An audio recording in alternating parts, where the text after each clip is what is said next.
It's a football weekend once again in Blacksburg as week 2 of the 2023 college football season is upon us. Hi everybody, I'm Giovanni Heater, joined alongside our excellent panelists today, Mr. Robert Bateman and Kyle Marshak, as the Purdue Boilermakers are in town to take on the Virginia Tech Hokies. Now guys, we have to start with some breaking news. Unfortunately for Virginia Tech, senior captain tight end Nick Gallo, it was announced earlier this week that he underwent season-ending surgery. The Hokies are going to be without him for the rest of the 2023 campaign. Yeah, I mean, simply the young guys will have to step up. You have guys like Benji Gosnell, a redshirt freshman, who did a backflip at the end of the ODU game. So they're in safe hands if you ask me. And also the guys like Daquan Wright, a sophomore who can also play a big impact. Yeah, two athletes, right? I'm going to echo what Tyler Bowen said in that Wednesday press conference, and it's that he's a guy who can pass block, right? He's an athlete. We saw a little bit of receiving from him last year, but again, it's a guy that really helped the pass blocking game, which we know that quarterback protection is going to be pretty important. But again, we do have two athletes in Wright and Gosnell, so maybe it's one door closes, another one opens. Tight end, a position room for Virginia Tech that gets very, very young very, very quickly. They now have 3 second-year guys. They talked about this past week in their pressers, probably adding a 4th tight end to that room as well. Well, let's go ahead and talk some Virginia Tech football. 1-0 on the year, a 36-17 win over Old Dominion on Saturday night. Kyle, what'd you like out of the Hokies in week 1? You saw a lot of potential from the receiving room. I mean, that was something that they'd obviously tried to improve, and we saw that with Fontel Mines, he did a great job in doing that just with the recruiting alone. So then you have 2 guys that we look to step up, right? You get Jalen Lane, who was a pleasant surprise as that senior who came out with 69 yards, but the guy who led the way, 72 yards from, of course, the ODU transfer, Ollie Jennings. Athleticism, now a little bit of synchrony that we're looking for between Wells and his cadence with those receivers, but that will come with time. Well, I like that. Let's go ahead and keep that there, Rob. The transfer wide receivers, Jalen Lane, Ollie Jennings, and Quan Felton combined for 203 yards through the air, 3 touchdowns as well. How about those transfers? You know, they're playing a big impact. I expect Jalen Lane to have a massive game as the slot wide receiver here against Purdue. And Ollie Jennings absolutely dominated against ODU, so we can expect more of the same. And you guys actually had the chance to interview Daquan Felton, and that guy oozes confidence. I'm sure he'll blow up real soon. He says he's going to take you over the top. Yeah. Kyle set it up. He was like, all right, Gio, you're going up against him as a DB. What's the route? And he said, go route over the top. And I was like, yeah, you got me all day long. I shouldn't have done that to you. No doubt about that. Let's go ahead and talk about the defensive side of the football. Now, another transfer, product of the University of Florida, Antoine Powell-Ryland. He was a huge get out of the portal for the Hokies late in the process heading into 2023. He just goes out there and leads the team with 6 tackles, 2 sacks, a forced fumble as well. How promising is that in a position group that the Hokies did not have a strength in last year? Yeah, APR was pretty strong, right? Last year he had just 3 sacks, but showed a lot of potential. But like a sprained ankle, he nothing to play with, right? He came out with 2 sacks in that first game, 6 tackles led the way, and a forced fumble. Just a freak athlete, a lot of potential. Rob, I ask you about the history of the defensive end position here at Virginia Tech. You're talking guys like Corey Moore. You're talking about Darryl Tapp. I mean, the list goes on and on. Bruce Smith, of course, a legend at Virginia Tech. Can APR add to that spunk? Well, let's look at APR last season. He played 13 games, had 29 tackles and 3 sacks. This year, already stepping up those numbers. It feels like Virginia Tech just has a next man up mentality in that D-end room, and I think APR is the right guy for the job. A big part of the reason in his transferring was the fact that they kind of wanted to move him in their new system at Florida to a linebacker, and he said, nah, I'm too big, I'm too fast, I'm too powerful, I want to play off the edge. The opportunity to come to Virginia Tech was there, and a lot of people feel that he should have been here in the first place. A Portsmouth, Virginia native, they recruited him heavily. He was a 4-star out of high school. Well, now Antoine Powell-Ryland is with Virginia Tech. One more thing on the offensive side, fellas, before we get into some things that could have been better last week. How about this? No sacks and no turnovers for Virginia Tech. Pass protection was really good. Grant Wells took care of the football.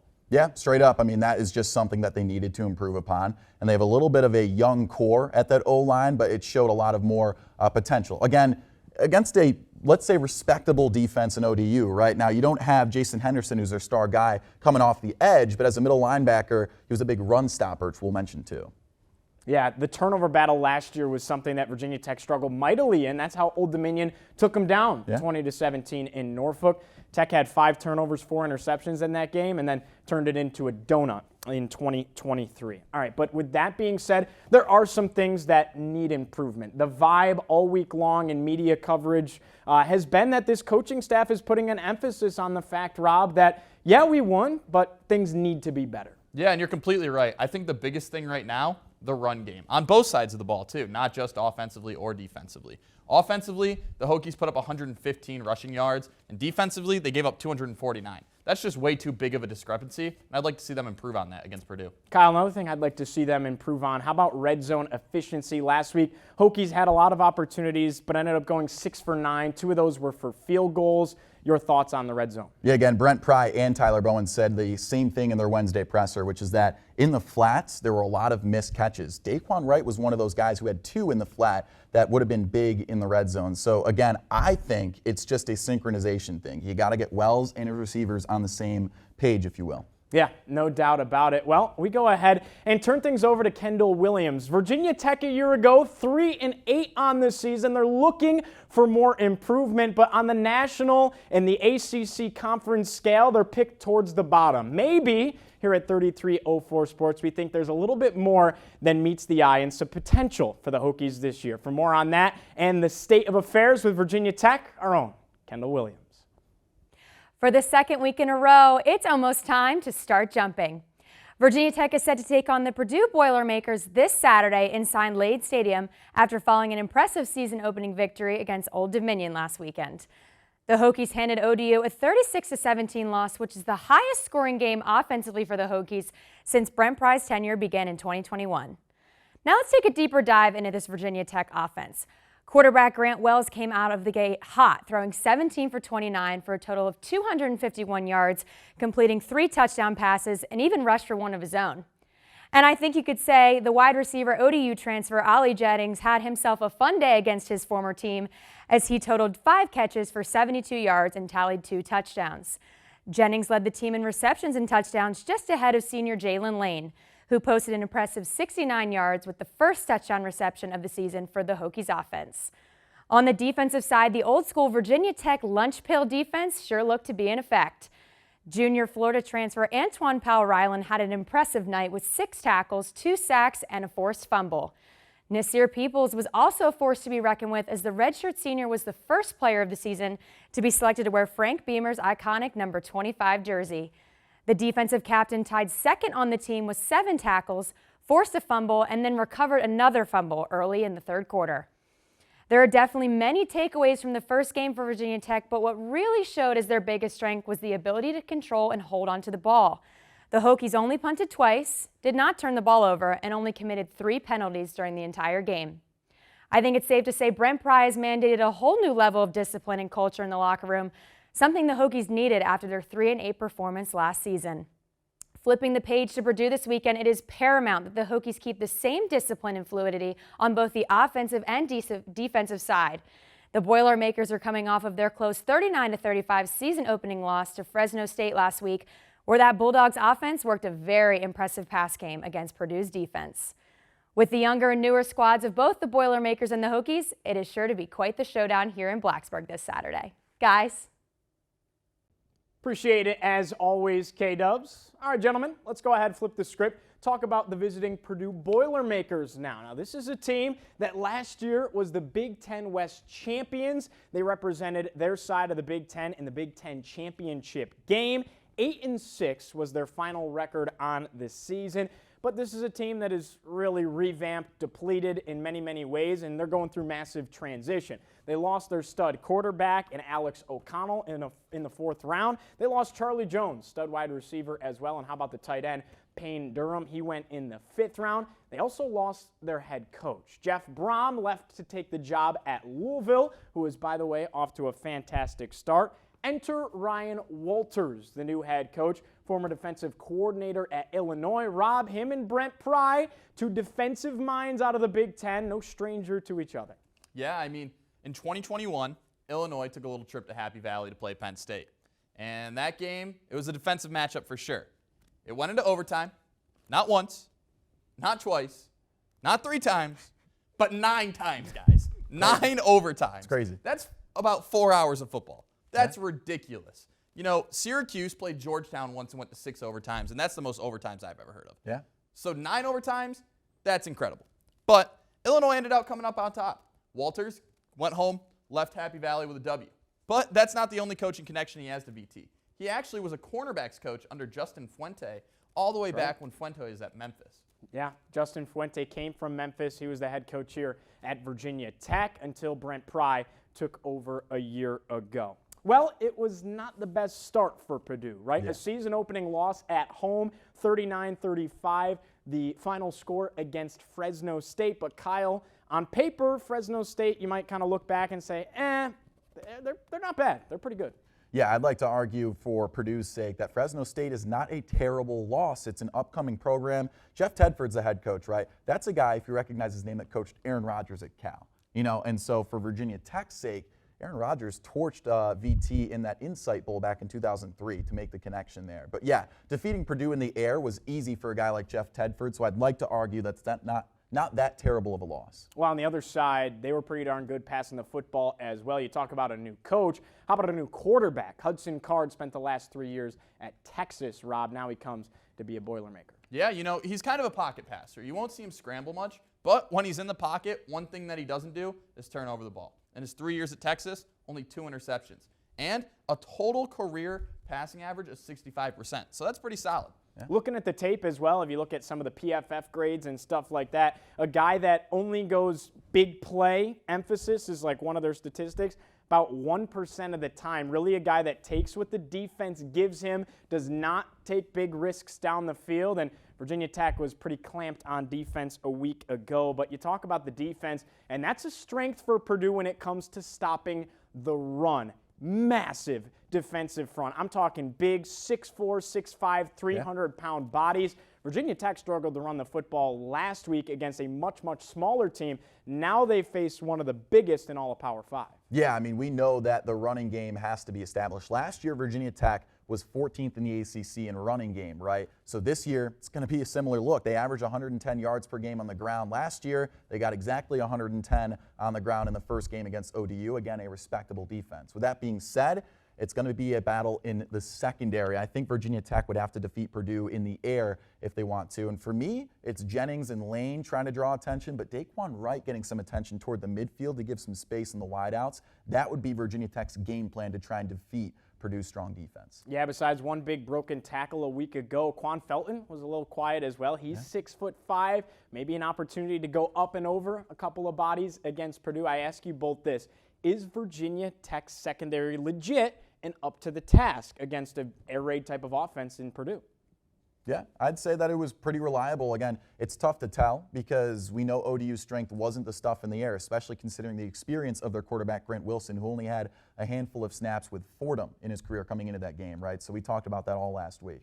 Yeah, and you got to keep in mind, Brent Pry, he was a defensive coordinator when he was the head coach, so I'm sure he'll have the defense geared up and ready to go when it comes time to play. Yeah. Well, Ryan Walters is the head coach for the Purdue Boilermakers. He has had quite the journey. We talked a little bit about it, but for more, we go to our insider, Sarah Luttenberger, for more on the head man in West Lafayette. At first glance, it may seem like Purdue is trending down from last season. They clinched the Big Ten West, only to get comfortably beat by Michigan in the conference championship.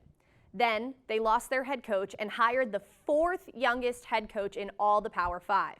Then they lost to Fresno State 39-35 this past weekend.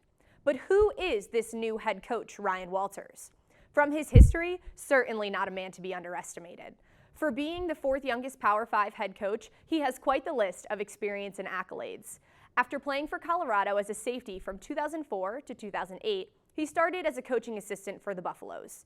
Then he assisted at Arizona for 2 years before being promoted to defensive backs coach. He was a cornerbacks coach for Oklahoma, and then for North Texas, and then for Memphis. He spent 6 years as the defensive coordinator for Missouri, and by the time he left in 2019, the Tigers were a top 20 defense. His last stop before Purdue was Illinois, where he took the 97th ranked defense in 2020 and turned them into the #1 nationally ranked scoring defense and the #2 nationally ranked in yards allowed per game going into the bowl season of 2022. It is because of Walters' coaching that the Illini saw their first ever Jim Thorpe Award finalist in Devin Witherspoon. Now, if that isn't impressive for a 37-year-old head coach, I am not sure what is.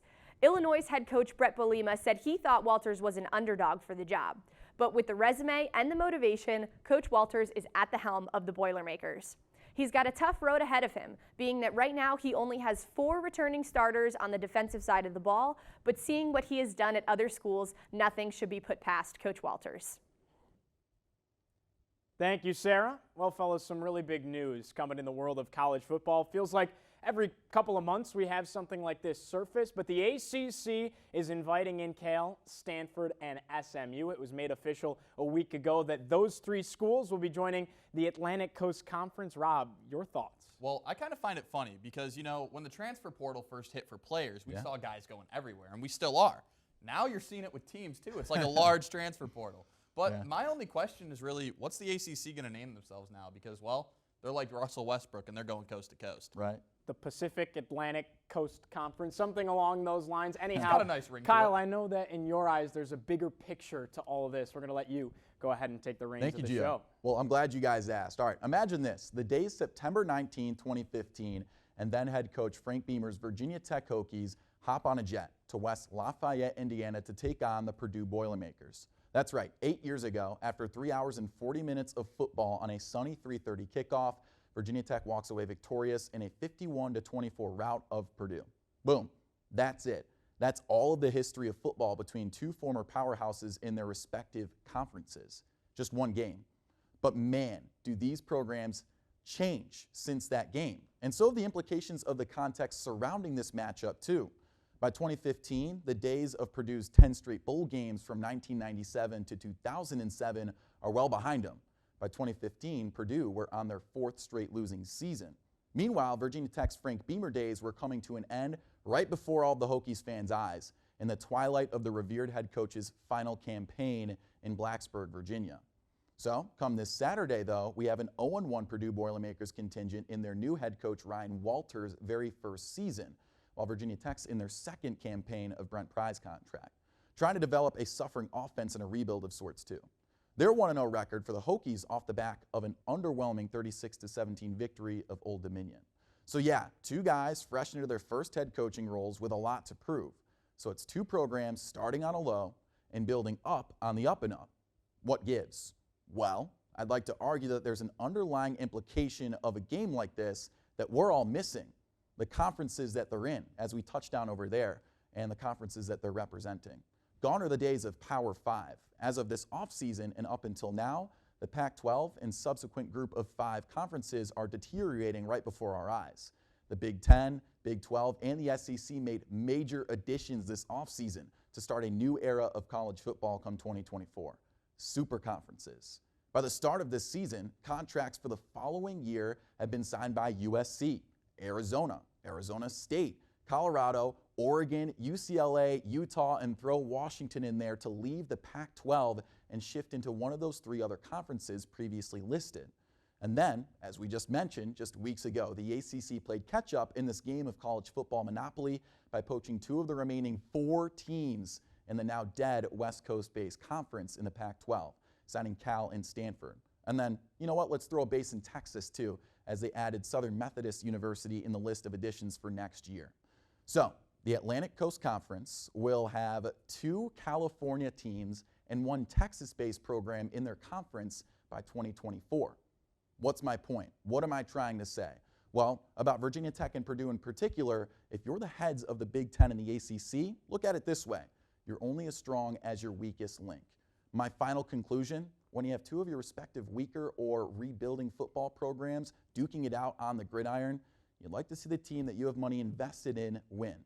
So sure, Purdue would like to level the playing field in the all-time series. And yeah, Virginia Tech would like to grab their first Power 5 win of the season. But maybe, just maybe, they're playing for their role in something much, much bigger in college football Saturday night. Guys, what's your take on that? Kyle, I thought, first of all, that's a fantastic way to look at things, no doubt about it. You look at how much this game can mean, more than just a 1-0 in the win column, and you're absolutely right, especially for schools on the same parallel like Virginia Tech and Purdue. Kind of at this point, arguably, middle of the pack in both the ACC and the Big Ten. These are not your massive institutions like Clemson, Florida State, North Carolina because of their brand. Those schools are going to be A-OK. Out of the Big Ten, of course, it's Ohio State, it's Michigan, it's Wisconsin. Those teams at the top, Virginia Tech and Purdue, kind of on the same wavelength, Rob.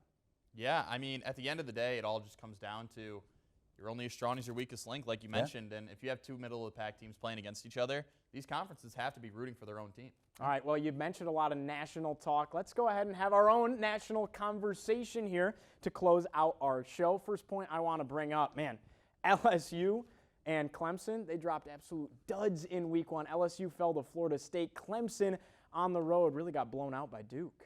Yeah, there's more parity in college football now, which I love considering we have that 12-team format in the college football playoff looming among us soon. So I think it's very exciting for college football right now. I can't help but agree. I mean, at the end of the day, Clemson losing a game to Duke, that's an ACC opponent that usually they beat up on every year. So interesting to see. Clemson and Dabo and the Tigers, they do not look like the Clemson of old. That is for sure. They fall all the way to 25 in the AP top 25. Duke is now in the rankings. How about Florida State, though? They looked legit against LSU. I think possible national championship contenders. I can't help but agree. I mean, if you're a team in the ACC, you have to look at that Florida State squad and worry about them. Yeah, it's great for the ACC too, because you see Clemson last year mediocre, this year a terrible start to the season, right? So you need a representative in that college football playoff for the ACC in order for them to stay in that, let's say, Power 4 consideration. Maybe Jordan Travis, Heisman contender. I guess we'll see. How about Colorado? The Buffs went on the road, took on TCU, who just a year ago played in the national championship game. Deion Sanders, primetime. There's a vibe going on in Colorado. Guys, get this. $302. Why am I throwing that number at you? That is the cheapest a ticket's going right now to head to Colorado and watch primetime take his team onto the gridiron. That's incredible. I mean, you got guys like Travis Hunter, Shedeur Sanders, absolutely balling right now. Yeah, no, I mean, it speaks for itself. I don't know the last time I've had $302 to my name, right? But in all seriousness, that says a lot about the buy-in to this program, and that's what we see with new head coaches, regardless of their name. You bring a new head coach in, and the investment completely changes. Going into last week, the conversation was, man, Travis Hunter's playing both corner and wide receiver, situation where they don't have anybody else, right? They have to play him there. Well, he was a five-star dog that chose to go to Jackson State and dropped out of other opportunities to play at the Power 5 level. I mean, he could have gone literally anywhere. Alabama, Georgia, Miami, you name it. He was the #1 recruit in the country.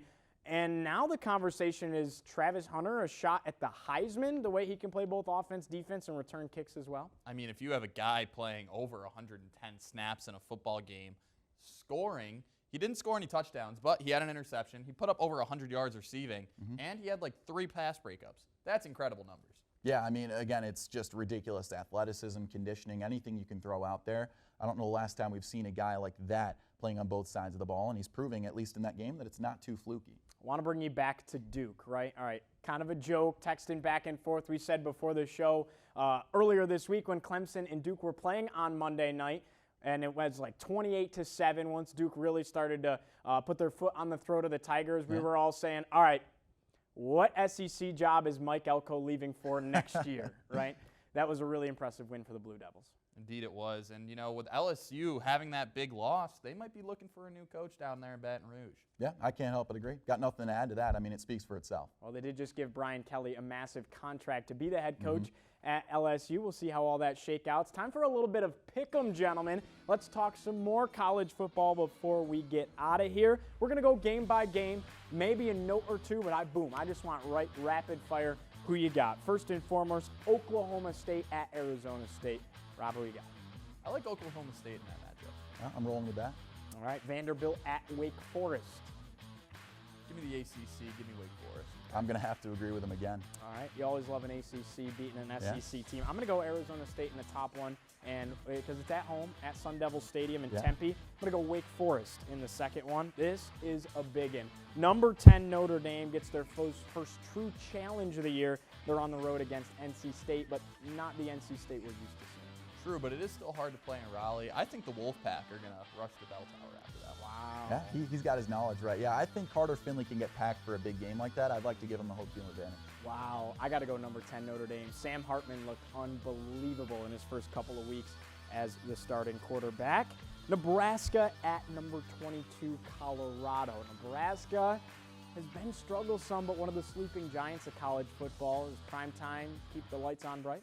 I think primetime takes it home. I mean, there is too much expectation on that team, and you can tell that Colorado team's just fired up to play football right now. I mean, we're early into the season. I think Nebraska will be their toughest matchup, obviously, but I got to stop agreeing with you, Rob. So he does agree. He does. I'm going Colorado as well. I don't think it's close. I think Shedeur throws for 300-something yards, a couple of touchdowns. Number 20, Ole Miss at a sold-out number 24 ranked Tulane in New Orleans. This is a good one.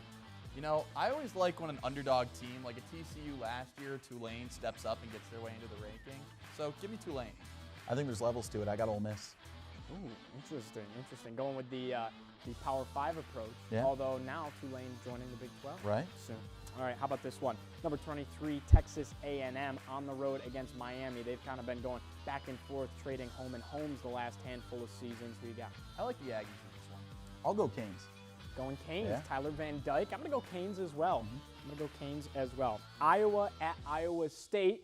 Typically a rivalry. Now they don't play in week 13, which is kind of surprising to many. They do play earlier in the year. Iowa at Iowa State. I like Iowa.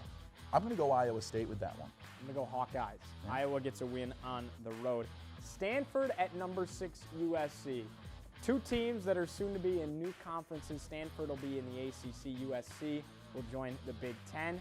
Who you got? I feel like this one I have to go with USC. I don't think the trees have it this year.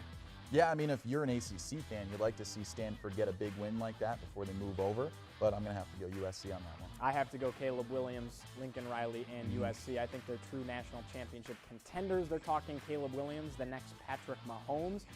Really, really big dialogue there. Number 13, Oregon at Texas Tech. You know, something about Texas football, they always seem to pull out a win at home. Give me Texas Tech. Yeah, they produce good quarterbacks year after year. I'm going to go Tech. I'm going to go Oregon. I'm going to go with the higher-ranked Ducks in that one.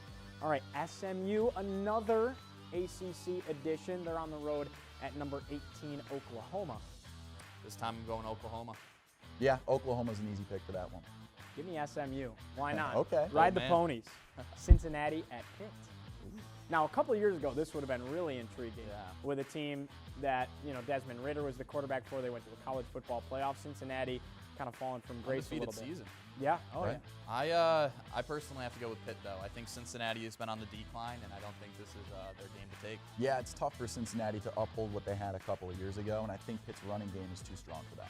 Yeah, I'm going to go with Pittsburgh as well at Acrisure Stadium, formerly known as Heinz Field. Last big one before we get to our Virginia Tech Purdue game. This is the biggest one of the week. College game day is there. Number 11, Texas on the road at number 3, Alabama. Who you got in Tuscaloosa? Good one. You know, when Alabama traveled to Texas, they ended up losing. I do not think Alabama is going to lose on their home turf. Roll Tide. Yeah, I mean, Roll Tide's a good pick, but there's so much more parity in college football now. I'm going to go Texas on that one. Okay, interesting. Now, here's a question. Does Quinn Ewers play the entire game, or does something fall apart and they put Arch Manning into play against Alabama? I feel like you have to stick with Quinn Ewers. I mean, the kid proved himself last year. You got to keep him in. No doubt. Yeah, I got to agree with that one. I'm going to take, just to have fun with it, Quinn Ewers and the Longhorns on the road to take down Alabama in Tuscaloosa, because why not? I think that Texas can be, if they win this game, true college football playoff contenders. That was much like how I felt about Florida State LSU. If they could beat LSU, you're looking at a playoff contender. You can't start 0-1, and it's so tough to play such a big game so early in the season. If Texas gets through Alabama, you're looking at playoff contending team. All right, Purdue at Virginia Tech in Lane Stadium, noon kickoff. Here we'll have the call on 3304 Sports. Our own Carter Hill and Nick Brown will be up in the booth. Gentlemen, who you got, and what's it going to take for said team to win? I think if the Hokies can figure out how to defend the passing game from Purdue, Virginia Tech will take it. Yeah, I think the running game is something that the Hokies have learned to work around in the first place. On top of that, in terms of Power 5 wins on the schedule, I think Purdue's probably the easiest one outside of Boston College for Virginia Tech. So I'm going to say go Hokies for this one. Can I get a score prediction out of you guys? 27-17 in favor of the Hokies. Okay. Easy, 21-14. It's not going to be a crazy offensive game. I'm with you there on the non-crazy offensive game. I know both teams scored a chunk of points last week. Tech kind of even left some points on the table to be desired, but I think both defenses are much better this week. And how prolific are these offenses really? I'm going Tech 24-17. The final score is my prediction. Gentlemen, thank you so much for your time today. All right, for our reporters, Kendall Williams, Sarah Luttenberger, my panelists, Kyle Marshak and Robert Bateman, I'm Giovanni Heater, saying so long and good night from Blacksburg. We'll see you next week on the 3304 Kickoff Show.